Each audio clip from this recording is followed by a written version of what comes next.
Halo sahabat, apa rencana kamu semua di masa depan? Punya pekerjaan baru yang lebih menjanjikan dan bermanfaat bagi lingkungan? Punya tubuh dan pikiran yang lebih sehat? Melanjutkan pendidikan? Atau punya rumah dengan sumber energi yang lestari, nyaman dengan banyak tanaman? Atau ingin punya kendaraan listrik? Kendaraan listrik memang tengah menjadi gandrung di berbagai penjuru bumi. Pertanyaannya, kenapa harus kendaraan listrik? Setiap orang pasti punya alasannya masing-masing. Nah, salah satu alasan kenapa masyarakat ingin punya kendaraan listrik, selain karena fiturnya yang canggih, juga karena meningkatnya tren gaya hidup hijau atau green living, dan meningkatnya kesadaran tentang pentingnya menjaga lingkungan. Terkait lingkungan nih, ada beberapa kelebihan kendaraan listrik dibandingkan kendaraan berbahan bakar fosil. Suara yang tidak bising tentu bikin lebih nyaman. Selain itu, kendaraan listrik juga minim emisi. Tahu kan, kendaraan adalah penyumbang polusi udara nomor 1, terutama di daerah perkotaan. Nah, ini banyak penelitian yang menyebut emisi yang dikeluarkan kendaraan berbahan bakar fosil mengandung polutan seperti karbon, nitrogen, bahkan polutan partikel yang sangat berbahaya. Penyakit ISPA adalah salah satu contoh dampak dari polusi udara. Belum lagi hujan asam, efek gas rumah kaca, pemanasan global hingga krisis iklim.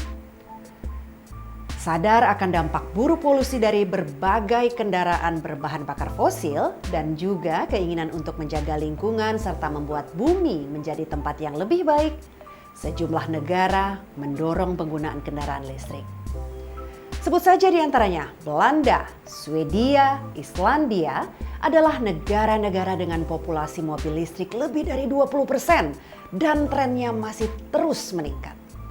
Sementara Norwegia, negara di semenanjung Skandinavia sana, populasi mobil listriknya mencapai lebih tahu nggak berapa? 75%. Norwegia memang berencana untuk meninggalkan mobil berbahan bakar fosil di tahun 2023 ini. Sebuah rencana yang ambisius, tapi kelihatan hasilnya.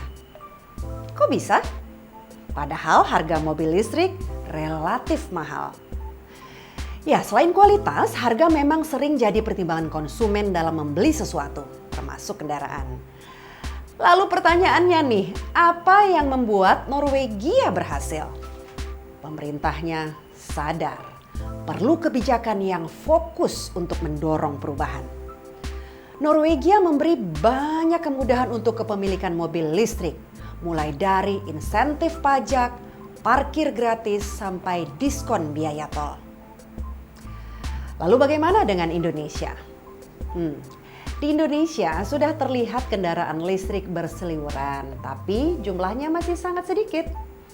Populasi kendaraan listrik di Indonesia bahkan belum menyentuh 0,02%. Baru sekitar 25 ribuan, berbanding dengan 133 jutaan kendaraan berbahan bakar fosil. Nah, untuk mendorong penggunaan kendaraan listrik, pemerintah memang telah memberi insentif berupa potongan pajak dan tidak perlu mengikuti aturan ganjil genap di Jakarta. Cukup menarik kan?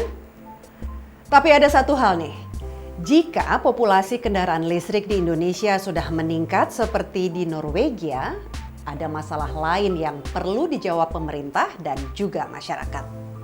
Karena sumber listriknya masih banyak yang berasal dari pembangkit listrik milik PLN yang banyak pakai batu bara. Dan itu termasuk penyumbang terbesar polusi udara.